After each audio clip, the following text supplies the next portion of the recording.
Google's getting a get-out-of-jail-free card, Epsilon's SSP is getting canceled, and Perplexity seems to be pulling back on their plans for ads within the platform. That's what we're talking about this week on The Refresh, your weekly download on what went down in advertising. Before we kick off, the biggest shout out to our sponsor, Adform. 40% of internet users are unreachable thanks to signal loss. Reclaim your audience and find your 40 with Adform. Now let's get into it. Google is a monopolist, and it has acted as one to maintain its monopoly. That was a dramatic statement from Judge Mehta at the conclusion of Google's search antitrust trial last August. Last week's search remedies ruling from Judge Mehta, far less dramatic. Super mid if we're being honest. A quick rundown of the ruling, starting with selling off Chrome, #1 on the DOJ's wish list, and a big note from Judge Mehta. Spinning off Android OS, also on the DOJ's wish list, also a no from Judge Mehta. Deals that establish Google products as the default on devices or operating systems like the one Google has with Apple.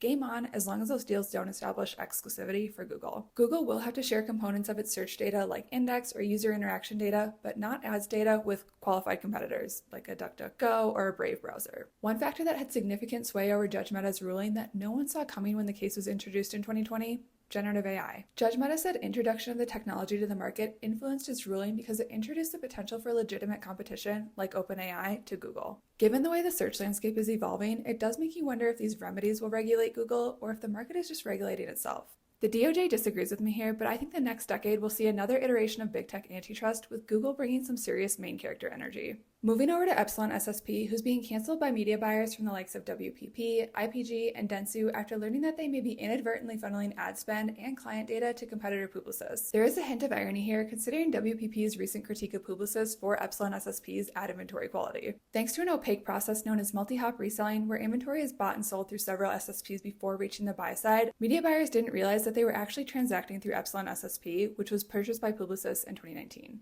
Given how convoluted the programmatic supply chain is, this wasn't necessarily a surprise, but it was discouraging to see buyers catching some heat for not catching the issue. Keeping a clean programmatic supply path should be a top-down organizational priority. There should be a team at a higher level who's vetting inventory for quality, rooting out sus behavior, and finding the most direct, efficient supply paths as possible. Finally, we have Perplexity, who seems to be quietly pulling back on its ads initiatives, a move that was more loudly pronounced by the recent departure of head of advertising Taz Patel. AI search ads are struggling with a few variables right now that come as a result of trying to operate in an environment that's still very much under construction. The first is that the value proposition is still unclear or uncertain for advertisers, and many of these platforms haven't landed on a final form for how consumers are going to interact or interface with them. Will it be a browser-based website like ChatGPT or Google's AI mode? Will it be an actual browser like Perplexity's Comet? Or will it be a browser-based extension like Anthropic's Cloud for Chrome? There's also significant infrastructural components that would need to be put in place to support the larger vision for an agentic web. That's all we have time for today. Thanks for joining us for The Refresh, and we'll catch you next week.